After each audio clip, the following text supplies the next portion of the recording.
Happy Pi Day. As you can see, I'm wearing my Pi Day shirt, which is a cake in the shape of the mathematical symbol pi. I've owned this shirt for at least 10 years. I am a nerd. And as a nerd, I looked and I couldn't find a Pi Day book tag, and so I wanted to fix it. And so here is my short and sweet Pi Day book tag to help you celebrate Pi Day. Go eat a pie, you know, that whole thing. So let's just get into it. And so the first prompt I made is that, if you didn't know, pi is an irrational number. So name an irrational character. If you've been watching my vlogs or any of my wrap-ups recently, you will know that I do not have a great love for Nova from the Renegades trilogy. I find her extremely irrational a lot of the time. I do not know why her brain is just so stuck on this track. She's driving me insane, and I really like this trilogy, but she is so irrational in her motivations, and it's driving me crazy. All right, number 2. Pi comes from the word perimetros, which means perimeter. Name a book that has to do with borders or perimeters. So for me, I kind of twisted it, and I know it's my own prompt, so why am I twisting it? But I chose the book Exit West. This book is really cool. It's a really cool science fiction take on immigration book. So you have our world, it's basically our world, it's pretty present day, cell phones, everything like that. And what's happening in the world is that doors are showing up everywhere that are connecting countries, basically erasing borders. It's basically you cannot stop people from entering your country because no matter how many doors are closed, more will open. And so it's less about taking a look at immigration through the eyes of who should we let in, what should we do, what is the amount, and more, what do we do once we can't avoid it. And I loved this book. I loved the story of the main characters who fall in love and have to go through this mass immigration exodus.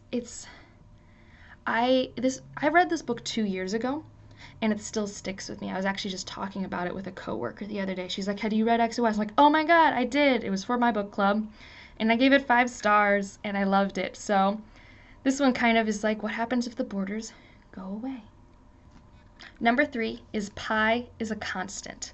Name something that you love that's constant about your book world. My constant is Brandon Sanderson's Cosmere. I know that for the next 30 to 40 years, I will have books coming out in the Cosmere. And I know for some people that's just like, oh, this series will never finish. For me, it means I get to look forward to a book. A book I know I will probably love. Like the Stormlight Archive's 4th book's coming out this year. I know I won't get the 5th book for 3 or 4 more years, and that's fine. I do not mind that I won't finish this I won't finish this saga until I am well into my 40s. That's fine. And then number 4 I had is that pi has infinity number of decimals. So what is a series that I think will never end? And I kind of had 2 for this. One is Wheel of Time. I know it has an end, but it's really long. So as I'm reading it, I just feel like I'm never going to finish this. It doesn't really matter. Now I know I will, or at least I have intentions.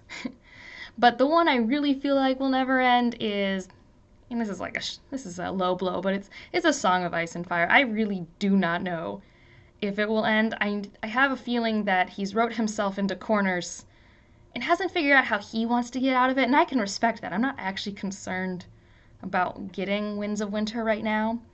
I don't know if he will finish it. Like, you can't make art happen that you don't want to have happen.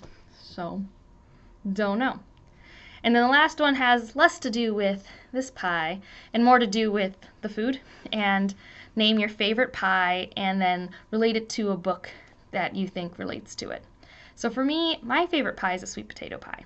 Used to be pumpkin pie. And then I made a sweet potato pie and realized I was wrong. Sweet potato pie is better. And this is weird because it's not like this book series is like sweet potato pie, but I always make these pies for Thanksgiving for my stepdad. And the last 2 Thanksgivings, I've been reading A Court of Thorns and Roses.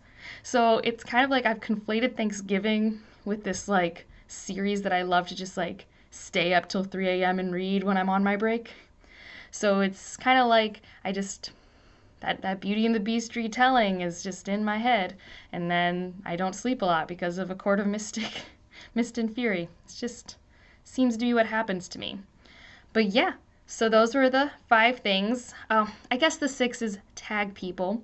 And I've already actually preemptively tagged people because I figured this is date specific. So I put a thing up in my Twitter asking if anyone wanted some, and I did have a few. So the people I tagged were Kayla from Cracking Into a Good Book, Stephanie from Miss Richards Reads, and Brittany from Plants and Paperbacks, and I tagged the Nerdy Narrative. Now, anyone is welcome to do this. I am trying not to tag more people, but these were people who I already gave the prompts to and who may or may not have their videos up today. No stress if they don't. This is all a hobby. We need to remember that as we all feel the pressure to upload. But yeah, that was my Pi Day book tag. Hopefully you thought it was fun. And yeah, go eat pie. And, appreciate, some of the constants in life. Bye.